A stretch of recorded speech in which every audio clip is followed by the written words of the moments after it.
I believe Roy will give all the statistics later. Yeah. Right? So I will not do away, I will do away with all the statistics. There's a misconception. Just now, Fatimah gave a very good thing about labor law, right? But there's a misconception about free market principles. A free economy will give you good jobs, right? Give you a fair deal, fair competition. It is not.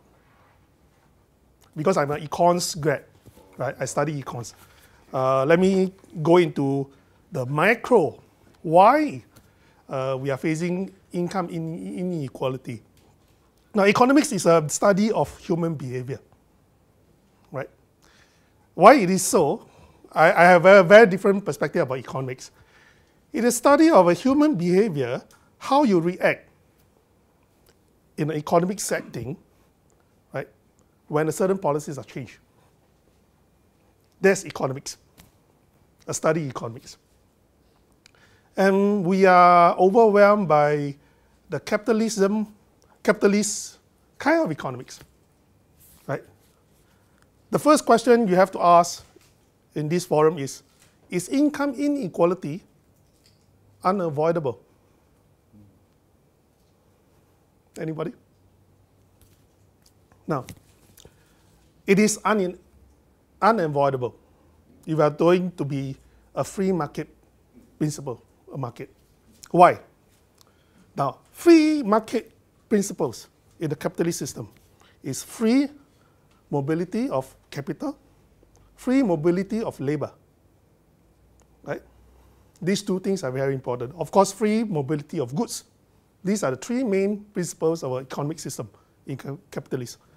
Now, what does it mean? It means that if there are two countries, one country have a lower labor cost. This country have a higher labor cost. Free mobility of labor means that these will come to the higher earnings.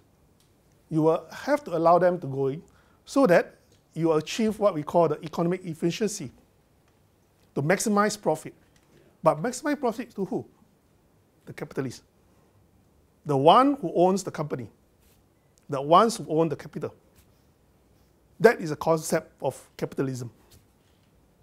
So anyone who really feel greatly about a free market principles can give you good jobs, give you a fair deal. It's not necessarily right. Right? Because when we are talking about meritocracy, as a principle, basic fundamentals of free economic capitalist system, it means that if you are mentally unsound, you cannot get any jobs. You will be poor, right? If you are not that smart, you will not earn that much, right? So income inequality within this system means that you cannot avoid. There's no way you can avoid. And that's why Karl Marx, I'm not promoting Karl Marxism, but Karl Marx came with a book called The Capitalism. In his perspective, he says that ultra-capitalism will ultimately lead to what? Instability. Why? Because if you have based on all these principles and you have no control, no measures to actually cushion the inequalities, it means that the capitalists will always earn more. The people who call the capital. And the middle class will collapse. So is it like same like the Great Depression and 2008 financial crisis? Yes, something like that. All right? The middle class will collapse. And when the middle class collapse, there will be revolution, class struggle. That's what it's all about. But in contemporary economic system in countries, more or less, we will have a certain socialist perspective. Socialism is actually the S word, it's not a dirty S word. But PAP seems to suggest that socialism is evil. But they have forgotten PAP comes from socialism. They came into power because of socialism. So is Germany? Yes. Scandinavia is also socialism. And the most successful socialist measures for PAP, the government, you know what is that? HDB. Why? HDB means that you take the land from the capitalists to own the land, you redistribute it. That's the socialism. And that's where their most important political capital they have. Up to 1980s. When they screw up the whole system, they want to make more money, and that's very capitalist. Right? That's why my campaign in 2011, why I want to attack the HDB, because I want to re-educate Singaporeans that they have lost the trust due to this change in the way of doing things. PAP is founded on one principle, democratic socialism. They are neither democratic nor socialist at this moment, right? Yeah. So basically, we have been sold out. Socialism, communism is different. Communism is no matter how you work, right? You get the same pay, you eat the same thing. Socialism means that you still use a capitalist system to motivate you to work. But we must realize there were always people that will not earn enough money. People who are mentally disabled, right? Socially, physically disabled, right? These are the people you have to take care. That's why I feel that although we are not facing an immediate collapse of the middle class, but due to the free mobility, which is actually a very important principle of free market principles, right? That if you advocate free market principles, that means you must advocate free labor mobility, right? But because of this, the PMATs in Singapore are facing a lot of problems from competition from the lower third world country pay. Everyone will be motivated to go to the higher paid places, right? And Singapore just happened in the real red dot in Southeast Asia and is a whole Asia have higher pay than the Filipinos, PRCs, India, and that is what we are in for. When we allow the PAP government to sign on the dot of the FTA, and we do not actually scrutinize what they sign, our jobs have been sold out. We have only 3 million people. We are competing over, I think most of you are about 2 billion people. If you are looking at China and India, is already what?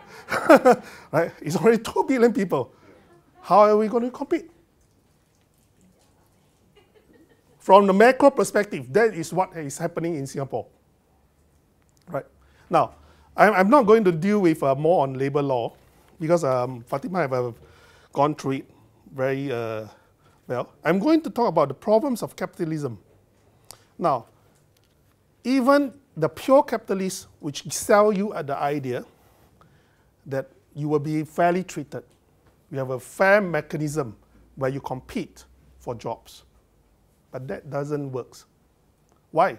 Especially in Asian context, rent seeking is a problem. Yeah. What do you mean by rent seeking? Rent seeking has got two perspectives. Rent seeking, very easy. I invest in a property, I sit down there and do nothing, I collect rent. But that is not productive. You do not create anything. You do not create jobs. You sell and buy properties, you only create the commission for the agents, but you do not create the new products. Right? And that is why Germany actually discouraged speculation on properties. Right? And all the funds, because you discourage sell and buy properties, right? Speculation, so they have no choice, they will have to invest in factories, cottage industries. That's why their engineering cottage is very strong. Right? But not in Singapore. We have lost, I would say we have lost our engineering strength in the long term. Right? Now, rent seeking also means of getting privileged treatment by means of relations. What Fatimah have said just now, because the Amor, wherever he goes, he drag along the girlfriend, right? That's rent seeking. It becomes who you knows that matters, not what you knows that matters. That's called rent seeking. Right? I shall not deal with the sensitive topic about certain posts, important posts.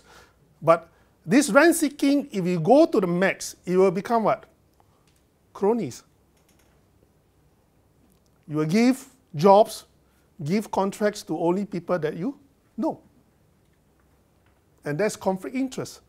Conflict of interest will have is a very thin line. Conflict of interest and corruption is a very thin line. How you look at it, right? Very fine line of between. And that's the problem of capitalism, without control. Right? And we are allowing this to happen in Singapore, right? We are allowing this to happen. Now, when you're talking about meritocracy, even in Singapore context, it becomes rent-seeking. For example, I'm an alumni of a SAP school, River Valley, or the Hwa Chong. My children will have privilege to go in first because I have a discounted thing. So it's inbreeding, a system of inbreeding. You become related as an alumni, and you allow that to give advantage to your children to get priorities to get into these schools. And in the long term, it will become an unfair, very unfair system for society. So we must understand where we are coming from when you look at policies and all that. Yes, people will say, oh, because I'm an alumni, I should have privilege and all that. But privilege itself will become a problem for society. All right? Now, greed is an important factor in a capitalist system. Why is it so? If you are not greedy, like me lah, right? I will not have motivation to go and earn more money, right? So the efficiency, the so-called the efficiency of the economy will not improve. Productivity will not improve. So greed is a fundamental basis of a capitalist system. If you do not have greed, the system doesn't work, right? But it also creates another problem.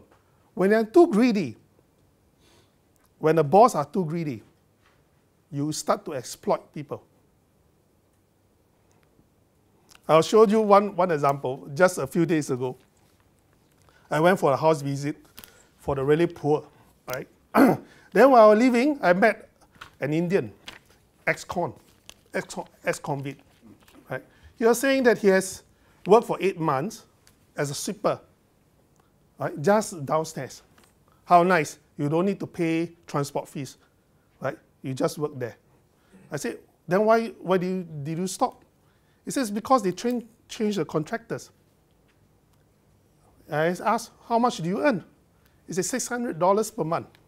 I think that is not good because the Joro, Lim Swee Say was saying a cleaner 1,000, right? Yeah. You only earn 600.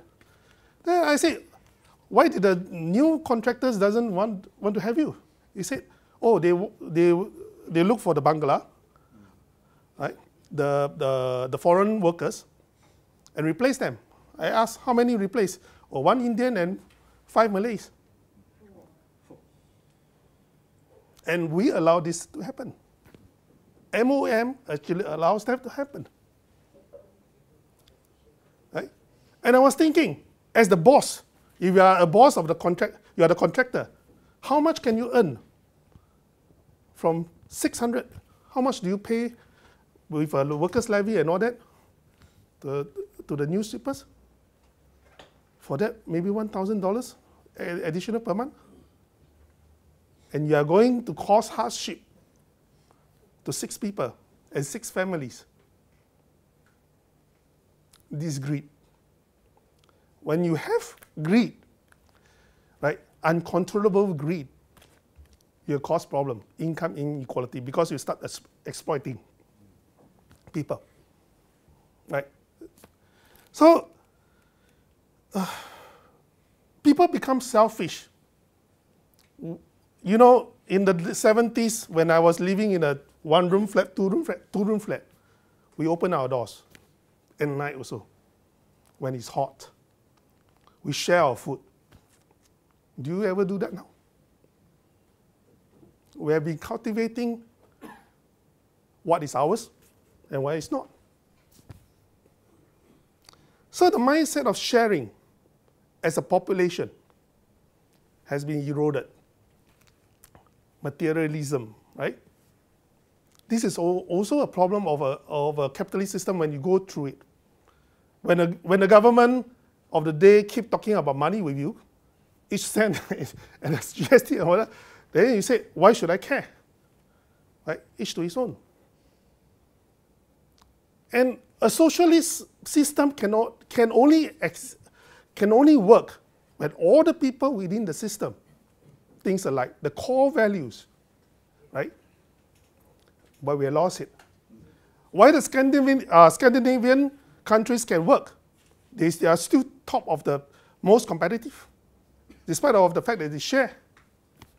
Because of the mindset, the core values, right? And PAP will tell you it will not work here. Of course it will not work here because they have screwed up our mind, right? That's a problem. Sorry, I'm going to be a bit political here, right? I'm talking about the perspective, how an economic system works and don't work, right? Because it depends on the mind, right?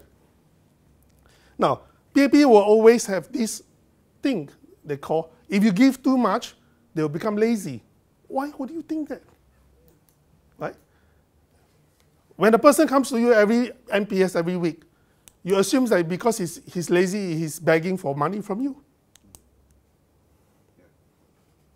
How many MPs actually send social worker to do house visit, to really understand each and every person that comes to you for help? I've not seen any, right? Except maybe during my Workers' Party's day, right? Now, the poor is not only about money. Sometimes it's about counseling. It's about how to get them to know what is financial management, how to get them to understand the importance of education for their children, discipline for their children. It's not purely about money. And that comes to the fundamental problems. Our social spending for Singapore is totally inadequate, right? A social workers actually PM me, right, through the Facebook EC said, the client ratio to each social worker is horrendous, 1 to 20. He said, I cannot take up so many cases. For certain job perspective, they are not employing enough social workers. If you are comparing the number of social workers in Singapore per capita to Hong Kong, you'll be shocked. In Hong Kong, they employ a lot of social workers. And they pretend that there's no social problems in Singapore, which is not true. Or else we were not facing more than 1 suicide per day. Right? That was about 10 years ago. There's 1 suicide per day. I think down here now, I do not know about 2 or 3. Right? 400 over. Yeah. It's more than one per day, suicide rate. It's not reported. It's not reported. They never want to report all this. But I'm sharing with you. Now, the FTA is important. As I said, well, yes, we, as a young student of economics, I used to argue with my lecturer, which is Augustine Tan. All right? He's actually a PAP MP, ex-former PAP MPs, but he's against the free flow of foreign laborers into Singapore. But as a young student, I only know about the concept. I say, free labor is good, what? It increases productivity and efficiency of the economy, right? Then he was saying that there are social consequences, social costs. I have to thank him. Right now, I have second thought. So do not be misled by PAPs with all these wayang about town council management. The key issues are what they sign off, our jobs and our future. Right? Not only your future, your children, your grandchildren. So we have to start to scrutinize what they sign in FTA. Right? Instead of just looking from the papers, oh, they have signed this very well done, we will have more jobs and all that, more economic growth. But economic growth for who? You have to ask. When the economic growth, the pie, is not being shared by Singaporeans, then what is it for? What is it good for? The foreigners that earns a $250,000 per year? It doesn't make sense, right? It doesn't make sense. So as a government, you have to take care of your people first. That's the first priority. Not because you want a good KPI of economic GDP growth so that you can get more bonus for your multi-million pay for the ministers. No, that's not the way of doing it. Right? That's what they are doing. Because economics is very simple. GDP equals to the labor plus capital. And plus land maybe. Land is fixed. So you want to increase GDP, you just increase the labor. And you have growth. But the labor come from where? Foreign. And they use that as their KPI to calculate their bonuses for the ministers. That's what it is all about here. It doesn't make sense. Now, as I said, my party is actually founded on democratic socialism. It sounds like PAP, but it's not because they have lost it. Right? We truly believe in a democratic system. We cannot avoid the free market system. But we also believe that if we want to do it good, you need a socialist perspective. So don't run away from this S word. It's not a very evil word. Right? If you really understand what is a new left, right, it is not an evil word. Because you cannot avoid. I've been doing some walkabout, really with some charity group. Right? There's one family with 2 sons, which are physically disabled, mentally disabled. There's no breadwinners. Then how? Let them rot and die as a society? Right? I've met a family in Ang Mo Kio. 7 children. Right? The father, fallen ill, kidney problem, cannot work. So the first son worked $1,500. Second son worked about $800. But by the ComCare they have this means testing and all these criteria for getting welfare assistance. It says that if a household earns more than 1,009, you do not get help from the government, right? 9 people, you divide it by 2003, you divide by 9 people, how much is that? Right? It's less than 300, right? But if you use another measures, the ComCare have another measures that says that you will earn, the per capita, right, is actually less than 650, then you can have the welfare assistance, right? Now, they actually qualify for it, but they said they are not. Then what is this 650 per capita household for?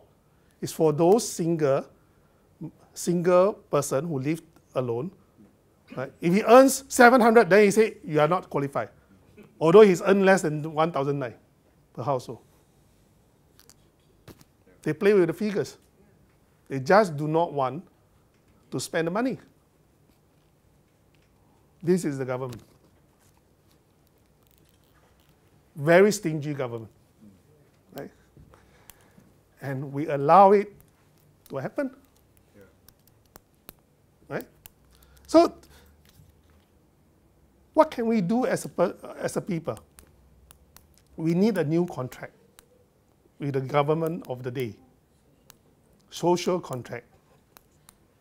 Right? There's another part, okay lah, I sell my party of it. there's another part that I believe we need to have a balanced development for the country. It's not only about economics, right? We need to look at the social perspective and the cultural perspective. But today we are talking about a social perspective because of income inequality, right? Now, the role of government, I think some speaker will talk about minimum wage. Yeah. Is it bad to have minimum wage? No. How to implement a minimum wage? Living wage. But if you implement a minimum wage with a free foreign workers policy, you will have problems. It's true. So the minimum wage have to be applied across the board. Foreigners who work in Singapore have to be subjected to minimum wage also. It sounds counterintuitive, but it is only when you have that. What you mean is, if the foreigner work in the same job line, he will have to accept our pay as well. Yes. He cannot ask for higher than what is country. No, cannot ask for lower. Or else you will steal your job, right? Minimum wage. Because like the cleaner, the sweeper I was talking about, because we allow the foreign workers to be exploited at lower wages. That's why our own brothers are deprived of a job. But all this, the lower worker also happy to be exported. Bear in mind that the exchange rate is much more lower, much more better than us. It is okay. Unless we get rid of the exchange rate, Malaysia and Singapore as par. You think Malaysia will come in? No, we don't see that in perspective. There are other measures to actually do about these foreign policies. But minimum wage itself must be applied across the board to foreigners or locals, so that they do not have an advantage as long as the boss is concerned. It doesn't make a difference between whether I employ a foreigners or a local. There's some more things you can take note of. There are two more things you can take note of. NS for males, because this NS means that what the workers missing 2 weeks a year minimum, and then of course the other one is CPF, because a local earning 3,000 versus a foreigner earning 3,000, the locals going to cost more. Okay, now I'm supposed to talk about income inequalities. So the minimum wage is actually applied to the lowest wage earners. I'm trying to protect the lowest wage earners in our society perspective, right? Because by conservative estimate, 20% of Singaporeans are living under poverty. Yes. Conservative. I believe it's 30%, right? And these people are really pitiful. If you walk into, have you ever visited a one-room flat or two-room rental flat? You should, right? I think a lot of your volunteers have walked, right? You should. And you realize what are the problems. It's not just about the money, right? Because the parents are not educated, right? Lack the mindset to how to cultivate their children in terms of discipline, in terms of education. That is the problem we're facing. Okay? Now,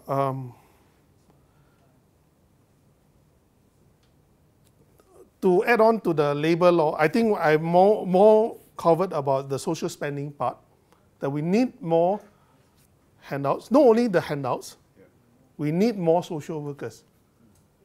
I come from a family with 10 people living in a two-room flat, right? In the 70s. I understand. When I step into that particular family, 9 of them, they were sleeping. I saw they're sleeping on the floors, the tilam and all that. I said, wow, they looks very familiar. It was my past.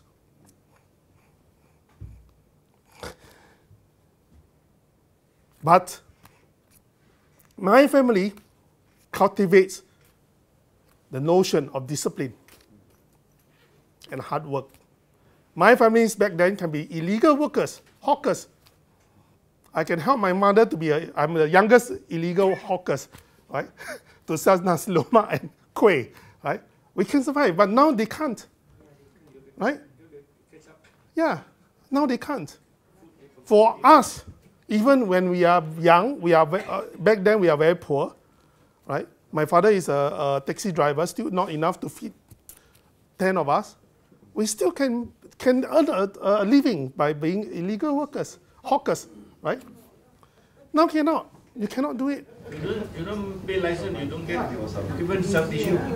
So there is a very important social problems within our system. But the government tried to close both eyes. It's either use 1,009 or 650 per capita. So which one you want, right? So it's not helping, and they are not spending enough for counselors, right? And I believe if you want to solve these problems in the capitalist system, you have to start young to teach the children about financial management. This is what is lacking in our curriculum, right? You have to start to teach the young how to save, not only how to save, how to invest. What is the value of money? What is money for? Right? I have a hard time giving tuition to one of my econs students last time. She's an econ student, but she doesn't know what is money. I believe most of you will know, but some would not exactly know what is exactly money. Fiat money, actually. Right? What are interests? How to calculate interest? These are important skills. In modern days, you need to know. You need to understand how it works. But we are not teaching our students the skills to live in this modern world, right? Which I feel very strongly that this should be taught in the curriculum. Right? Now, back to the law, the labor issue. I think the ICT, intra-company transfer, is the main culprit of what our PMAT is facing. Right? Because if a company is from India, they can transfer not only their people, affiliated companies' PMAT to Singapore without going through all the fuss about scrutiny by MOM, Ministry of Manpower. That is the key. And we are not having enough laws to regulate that. Just to add on to that, we are talking about India, China. Philippines is now a developing country now. Yes. And they have a lot of free people that are ready, because now a lot of companies are stretching their arm across the Philippines. When that is becoming, or so-called become affiliated, there will be even more coming directly. Yes. Now, in order to have an economic zone, a free zone, like what they did in EU, even EU have problems, right? The problems between the West European countries and the East European countries, because there's a disparity of developments and wages. So when they first want to sign the EU contract, a lot of hassle. They were fighting. But in our region, ASEAN, it's the same. We are the most developed among the 10 countries. We will be at a disadvantage in terms of labor. But in terms of opportunities for the GLCs to earn money, aplenty. That is why PAP is willing to sign that FTA. It's not because of our jobs. It's because of the GLCs. They can invest in banks, in infrastructure projects in all these countries easily if they sign it. But we are just a little tiny red dot. How many people can we accommodate? 3 million against 2 billion people? It's madness, right? With that, thank you. Okay, thanks.